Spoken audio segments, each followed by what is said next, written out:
At 16 years old, tell me the kid that you were, the teenager that you were, just growing up in West Philadelphia. Typical teenager growing up in West Philadelphia. Born and raised, as you know, you know the area. It was drug infested at the time. Um, Easily influenced by that type of peer pressure. I won't lie. I was involved in gang activities during that time period of my life. Um, but next to that, it was a good period because I had my mother, my father, my siblings. We all loved each other. We did things that normal families do. Unfortunate situation of being poor, but we made it. And I didn't really have a difficult childhood, um, per se, but you know, Yeah, so your story is really fascinating and kind of and really scary. So it's August 10th, 1994. Two men approach 73-year-old Leonard Jones and 27-year-old Michelle Brooks as they're sitting in a van in an area of Philadelphia. Sadly, Leonard Jones is shot and killed. Michelle Brooks sees this, right? mm, So a few weeks later, you are arrested on charges. Michelle Brooks comes to the preliminary hearing and says, "You're not the person who was a part of this crime." The charges are dismissed. You're freed. But then a month later, well, actually, I mean, it's yeah, not even that, not even a month later, you're arrested again for the crime. This mm. is insane. So tell folks what happened here. um, exactly in the order that you kind of ran it down. Um, as far as the details of the case, I can't really go into the details because we are in a civil matter right now, very crucial phase, and at the advice of my lawyers, I can't go into too detail. But you kind of laid it out. That's kind of the way it happened. Um, yeah, I was arrested for that homicide murder of Mr. Leonard Jones. Um, Spent about maybe 3 weeks in prison in August, only to be released maybe in September, a month later, and then rearrested again, like you said, and one of the eyewitnesses had said clearly that it wasn't me, I wasn't involved, and I was held for trial anyway. That's kind of how it went. Now, Johnny, what are you thinking? What's going? I mean, you're 16 years old. We can't overstate that. You're a child. Mm, You're a child according to the state of Pennsylvania. mm, So, what are you thinking when you're arrested the first time? Like, what's going through your mind as just a teenager? mm. Yeah, so I couldn't believe it. I really couldn't believe it.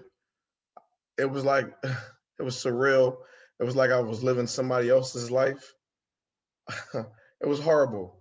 Like I thought at any time, like someone was going to come forth and say, you know what, we made a big mistake. I'm sorry. We apologize. We had the wrong guy. Early on in the process, have a good life. But that didn't happen. It was like living a recurring nightmare over and over and over again. That wouldn't stop, and it lasted for approximately 24 years. Now, are you able to explain how your name even got caught up in this case? Why they suddenly decided, oh, he's the one? Well, I have my own theories. Um, I can't really go into details of that particular matter, but I mentioned early on in your show that I wasn't an angel. In my earlier years of childhood, I wasn't an angel. I was involved in selling of drugs, illegal narcotics, and things like that. I had a few run-ins with police. I was arrested for carrying an assault weapon at one time early on. All of these things were unrelated to the charges of the killing of Mr. Jones. This was all prior to that. So I had run-ins with the police. So one of my theories is that they already had me in their system. Someone had falsely identified me, and they just were relentless in terms of pursuing me. They just wanted to lock somebody up. Their teeth were sank into me, and they weren't letting go. That's kind of my theory. I wasn't an angel. I'll admit to that. But had nothing to do with the robbery or murder of Mr. Leonard Jones and any other victims that were involved. Yeah, and I just hear your story, Johnny, and I think of just again, you and I are the same age. I know that could have been anybody in my neighborhood, anybody in my block, because many of us weren't angels, whatever Yeah, that means. You're yeah, you're living in Philly. It was a rough time. It was an extremely rough time. Jobs were scarce. It was yeah, just very, very difficult. And yeah, so I hear you. And that could have been any of us. yeah. So when you're rearrested for the crime, and again, if you can explain it, if you can, it's all good. Mhm. What's their reasoning, just so the audience can understand? Why are they saying you did it now when Michelle Brooks says, oh, he wasn't the one? Why do they even come back to you? At that particular time in Philadelphia, I don't know about other cities, but Philadelphia was notorious. His homicide division was notorious for pursuing young black men and women, and just like I said earlier, man, sinking their teeth in them in terms of like locking them up and throwing away the key. It was a time period of the super predator era that was mentioned by some politicians over and over again during that time, and unfortunately, I was one of the individuals who fell victim in that trap. It was just a plague that kind of like it was like a cancer in our communities, and with the very people that we trusted to uphold the law, they were careless and negligent, and even, in my opinion, rise to the level of being criminal in the sense of just, you know, not doing their job adequately and effectively. You know. And I know Roger King wasn't a part of your case, but he was a notorious black prosecutor who really went after people who looked like him. I've interviewed so many people Mhm. from Philly whose lives were destroyed by Roger King, and he's passed away. But Mhm. Philadelphia has never atoned for what they did to so many young black folks Mhm. who were or were not under Roger King that just went after them. Hmm. Yeah, so and that's a good point that you made. Roger King is highlighted, and we mention him often because he was one of the prosecutors at the time who was out in the public a lot. Um, was notorious, as you said, for those convictions of many black men. But he is just one of many. There was a whole culture of, like I said earlier, that was injected into that office that was went to the level of training, systematic approach towards, you know, incarcerating people of color, and he was just one. So let me just mention that briefly. Larry Krasner and the exonerees are for the reelection for Larry Krasner into the Hmm. DA's office in Philadelphia. He was Yes. instrumental in seeing that he break the cycle of that ugly culture in Philadelphia's district attorney's office and police department. And we thank him for that. And he, by the grace of God, was one of the individuals who were instrumental in his administration in seeing that I, along with about maybe 17 other or 18 other exonerees in Philadelphia, saw our freedom, saw the light of day of freedom. So we thank him for that. And we want people to get out and vote for him and for his next reelection. Thank you. Larry Krasner has done so much great work as the DA in Yeah, he did. Philadelphia. He has He done he just phenomenal. rocked that. He rocked that ugly culture, man. And I keep Yeah. using that word, but he did, man. You And know. I tell people, not all skin folk are kin folk, because there's been a lot of black folks in Philadelphia who had power that were hurting other black people. And Yes, they Larry were, man. Krasner, Yes, they yeah, were. Larry Krasner is a white dude who's doing really great work, and I always say that on this show. So in September 1995, you go to trial. Michelle Brooks testifies. Her testimony is conflicting. It's all documented. It's Hmm. not making a lot of sense. But there's a young man there, Tahid, if I'm saying his name right, Lloyd, 15 years old Yeah. at the time of the killing, who says he was a part of this. We Hmm. later learned that this is not true at all. He just threw your name in there for Hmm. whatever reason. Hmm. But when you're in the trial, uh, you don't have a lot of money. You can't defend yourself. So it's class, it's race. Hmm. What are you going to do? You have people who are testifying against you, one having a conflicting testimony. What is your soul going through as you're seeing this happen before you? Wow, man. just like I said earlier, man, I just couldn't believe it, and I just couldn't wrap my mind around the whole idea of sitting in a courtroom and just fighting for my life. You know, I I I didn't believe that I was going to be convicted. Number one. Number two, I couldn't, like you mentioned earlier, I had no real resources and the ability to effectively add to my defense. I didn't know what was going on. I was going along with the motions. All I knew was I didn't do it. You know, and I had a lawyer on the side of me who I trusted to kind of like gain my freedom, and he did the best that he could. I kind of like um, I had private counsel to start with, but I couldn't afford to pay them anymore. I ran out of money. Then I had a court appointed attorney, and he did the best that he could for trial. But hey, you know, being underpaid and overworked, it wasn't much that he could do. So we lost, and that's what happens sometimes when you fight a system that has all the resources in the world. Yeah. And the jury convicted you of murder, robbery, possessing instruments of a crime, and conspiracy, and you were sentenced to life in prison without parole. Yeah, Life in prison without parole. yeah. So and are you're considered a juvenile, right? It's a good point. Yeah, actually, when I was initially released from prison, I was released under the juvenile lifers bill. Right, I was released on parole as a juvenile lifer, and then approximately 9 months to maybe almost a year later, I was exonerated by a right. wonderful judge in Philadelphia, Barbara McDermott. I love her. Patricia Cummins from the Philadelphia um, Integrity Unit. She's done phenomenal work under Larry Krasner's administration to see to it that individuals who suffered from a miscarriage of justice or wrongful and imprisonment see the light of day again. She's done phenomenal work with her team, and we support her as well. So when you are found guilty and you're a teenager going into prison, I can imagine you're scared. I can imagine you're, in fear of your safety of getting by. There's the inmates, but there's also the guards as well. Mhm. So what was your experience like being a teenager, then in your 20s, in your 30s, behind bars? Um, I don't think I was.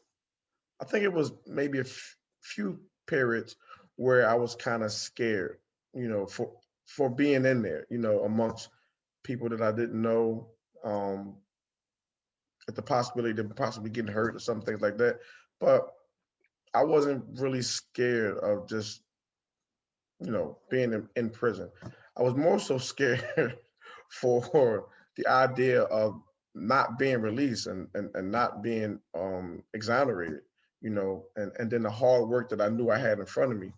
It was horrible. It was horrible, Clay. Um, I remember I used to count the Fridays early on in my conviction or arrest of hey, I'll be home next Friday. Well, maybe not this Friday. I'll be home next Friday. I used to count about a weeks, and then that became a distant memory.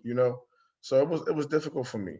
It was really difficult being in there because I knew I wasn't supposed to be in there. And how was your family affected?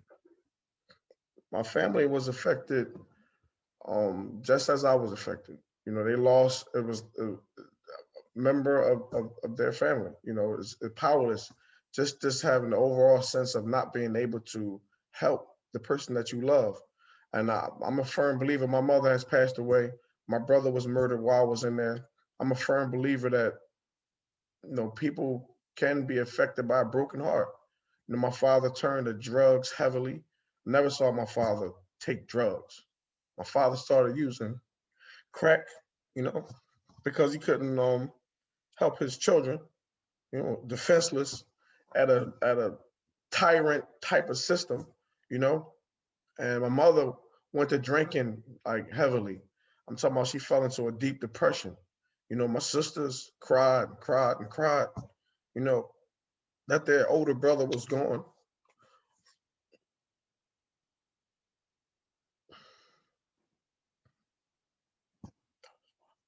It's all right.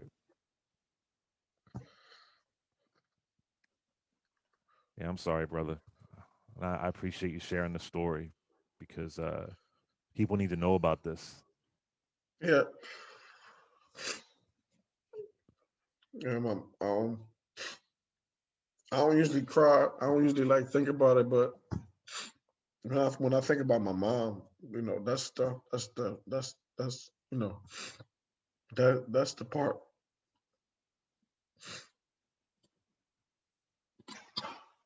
Yeah, yeah, I hear you. I hear you, sir. She, Well, you know, yeah, that was my baby, man. yeah, of course. And I don't like, I don't cry all the time, but and I don't feel no type of way because I want people to see this. You know why I want them to see it? Because I want people to be affected and see that we gotta stay on top of things. We can't just allow people that we entrust to uphold the law and to you know to micromanage or manage us in a way that is responsible. So, and I'm talking about this police department, it's horrible. The police department, not all of them, but just a few bad apples. And politicians, man, that's why it's important to get out and vote for people who have our best interests at heart. Because we have the power, man, to put people in office and take them out of office, thereby affecting the laws that serve us. You know, so it just hurts me, man, because my people were powerless, man. My mother went to drinking heavily and passed away, and she was heartbroken, man. She couldn't do nothing for me. My mother used to come see me on a visit, and all she could do was cry, man. Cry. There's nothing I could do for her but hug her for a whole visit, and then she would leave and cry harder, man. So anyway,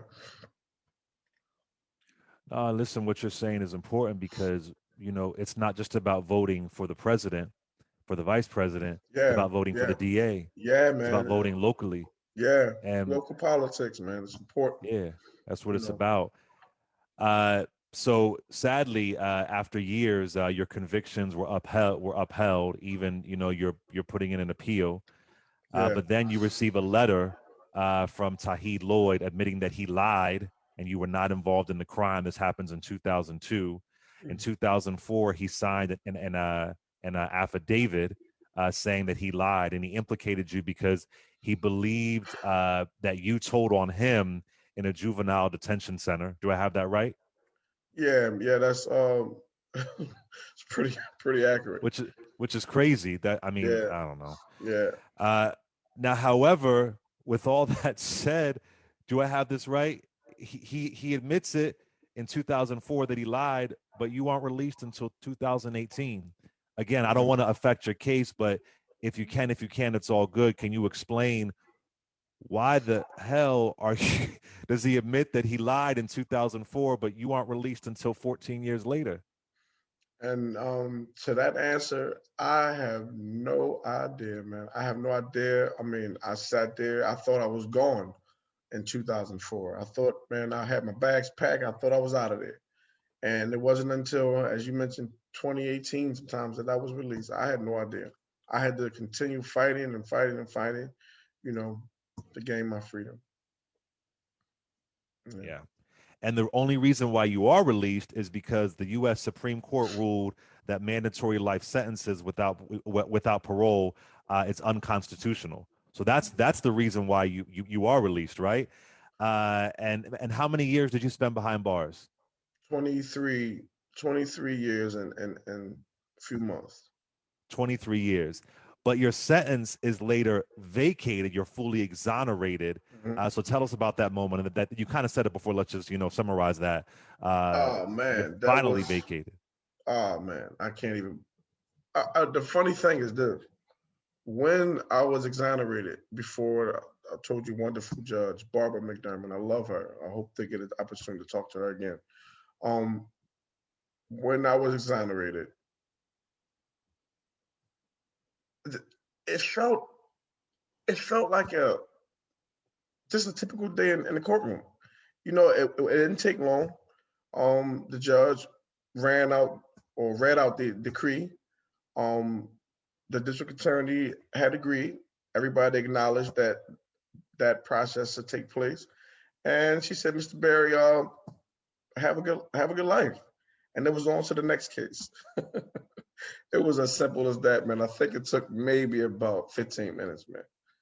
And I thought about that for a moment. I said, wow, a few minutes in time versus a 23-year stretch, man. That's all it took for me to be exonerated. And it was on to business as usual in the courtroom. And it was on to the next case.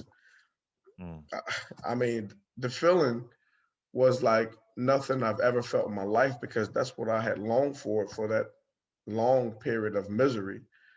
But the process was short lived. And I thought it was going to be something like, you know, more grander than that, but it wasn't, man. How do you feel about the young man, not young man anymore, who admitted that he lied? And how do you feel about Michelle Brooks?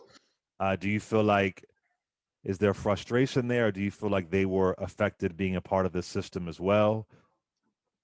That's a good question. Um, I feel I always try to keep a balance. I always try to put things in perspective.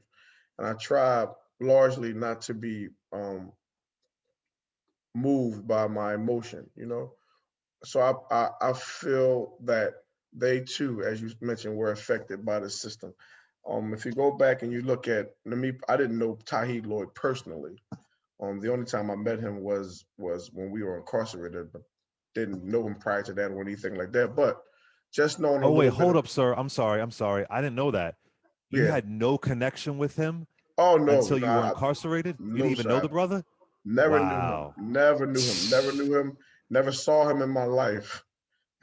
Wow. Yeah, that's That's the just interesting part. I'm sorry I Yeah, cut you off. Go ahead. no, that's okay. But like, if you go back and you take a look into Tahir Lloyd's world, his arrest stretches all the way back until he was about not 10 years old. He was been arrested at 9, 10 years old. So I can't even fathom that. I don't know what he was doing at that age. So he was pretty familiar with the criminal justice system, and knew how to wiggle his way around that system. I don't know what he went through in his household in his life. I'm not mad at him. I'm not angry with him or anything like that. Um, I do believe that he was manipulated as well, by the Philadelphia police homicide detectives at that time. And I also believe that Michelle Brooks was affected. She was an individual who used drugs at that time, crack cocaine, um, and whatever horrible things that she went through. So she couldn't stand a chance against that system as well. So I don't feel anything negatively against them per se. You know, I wish it had never happened. I wish they never said and did the things that they had done to me, but I don't harbor any of those negative. I can't, you know. I just think that it takes away from you, over Yeah, I a can period of time. imagine. Yeah. And if I have this right, and if you can only talk about it but so much, I get it. From what I read, Pennsylvania has not compensated you a dime for taking away 23 years of your life. That's pretty disgusting to me. So I hope that changes expeditiously. But how do you feel about that? And how are you getting by? With no compensation. There's no job history. You aren't able to build credit. They took everything. I mean, Mm, yeah. yeah. Another very good question. Just to kind of like elaborate a little further on what you mentioned about compensation. So Philadelphia mirrors about maybe 17. I think the number is I can't really recall, but about 17, 16 other states who do not have a compensation bill in place for those who like myself who have been exonerated. So we come home to absolutely nothing. I had more resources when I was on parole from the state than I do now. Everything is on my own now. So how I survive is working. I came home working. I started working at 45 days out. I became a supervisor for a company pretty fast, pretty quickly. Um, then I went on to another job and to another job. I had to work like everybody else, but it's a lot different for individuals like me because I came from up under a deficit, as I like to put it. A 23-year deficit. Just a disadvantage. So not only did I have any work history or experience, um, just being acclimated to society and how things work, I had to kind of like be thrown in the pool and then learn how to swim like that, so to speak, to put it in that terms. So it's sad, but this is what I mean. I go back to just the people that's in place and position to um, enact legislation.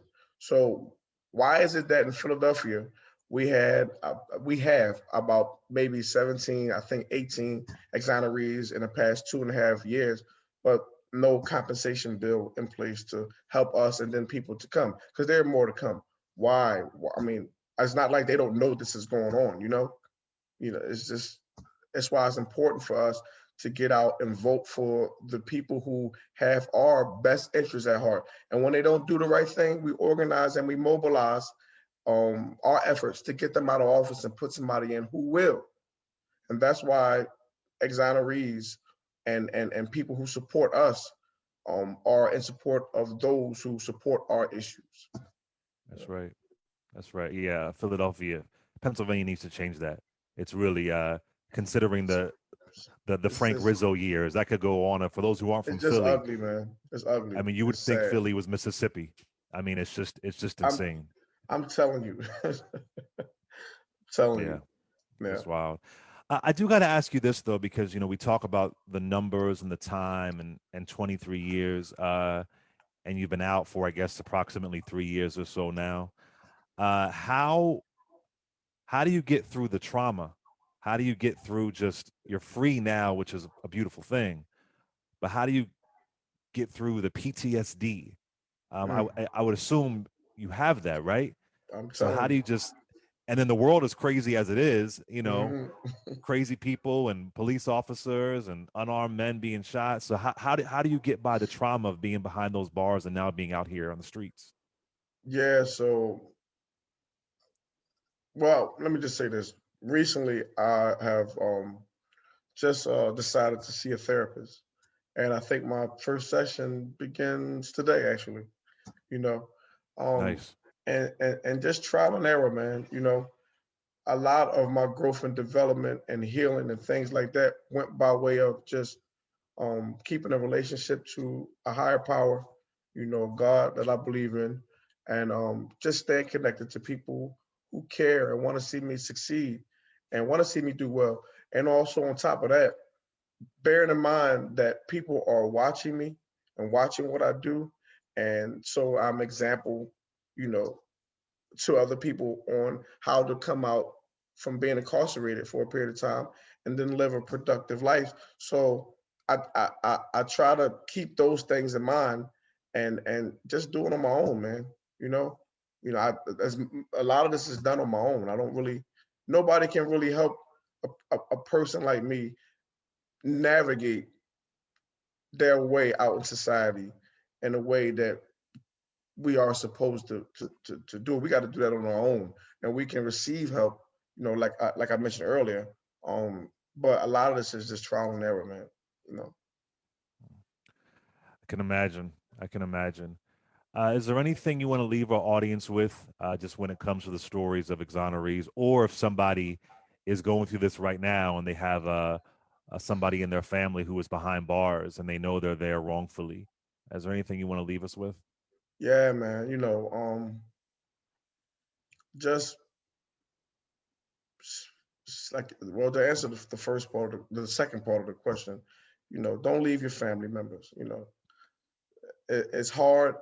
It's as hard on them as it is on you, because we take on each other's pains, man, and griefs and things like that when you truly really love somebody. Don't leave your family members behind. Do the best that you can, but at the same time, don't take on the belief that you are powerless. And I keep mentioning local politics and things like that. That's important. If you can't affect change in one way, affect it in another way. Right now, there are politicians like Sharif Street, Senator Sharif Street, and individuals like him who are in support of um, a bill which would allow lifers to see the parole board and at a period of time. So maybe you want to look into that, support that, support those actions, support people who are lobbying for that. That's important because if an individual, like a person who has been incarcerated falsely, can't get out by way of the courts, maybe they'll have parole down the line, to be able to see the parole board and then be released, hopefully or willfully, in that process, So, you know, just stay supportive, man. Don't give up on your family members. No. Do you have a Cash App, sir? I know folks are going to ask me. Do you have a Cash App? Oh yeah, I have a Cash App. What's your Cash App? Just if in case folks want to help out or donate or My anything. my Cash App is $ JDB77. That's $J lowercase d lowercase b 77. And that's J is in Johnny, D is in D is in like D is in David, B is in Barry, right? Yes, sir. 77. Gotcha. Also, if I can mention, I am Sure. now working on, got a phenomenal team behind me working on a documentary. It's called 23, The Tale of an Exonerate. So that's one of the things that's coming down the pipe. People look out for, and we're doing great works with that. We want to highlight not just my story, but the story of injustices, which would include wrongful convictions and things like that. So if I could share the links for that for our Instagram and our GoFundMe and things like that, that I would like to do that if I could. Sure, please do. Okay, I'm sorry. It's all right. Thank you too, man. I really appreciate you. Of course. I think this is one of the best shows I've ever been on. You really care. I can see. I can look at you. Thank you, man. Keep doing what you're doing. It helps. Trust me, it helps. Thank you. I appreciate that. I appreciate that. Yep. So the website for 23 is www.23documentary.com. You can go to our website and check us out. That's www.23documentary.com. And also our Instagram is instagram.com/23 exonerate. That will be www.instagram.com/23 exonerate. Well, thank you so much, sir. I really appreciate you sharing our story with our audience. It's so important. It's so important. Thank And you. for those who are Thank in you. Philly, you gotta vote. You gotta vote because Yeah, they are man. trying to get Larry Yeah, Krasner out. They want yeah, Larry please. Krasner out. Yeah, please, please. Right now, if that man loses his seat in office, man, loses that position, the people that they plan that they're coming behind him that could possibly win that office, they're going to set us back 40 years. And Absolutely. please, man, get out, support Larry Krasner, um, vote for your local politicians who support our interests, and just remember that we have the power to put people in office, and we have the power to take them out when they don't speak to our issues. Thank you. That's right. That's right. Once again, Johnny Berry, he spent 23 years behind bars, went behind bars when he was 16 years old. He is now 43. And I hope the Commonwealth of Pennsylvania gets some soul and compensates him and any other person who's wrongfully behind bars and they took away their freedom. Thank you so much, Mr. Berry.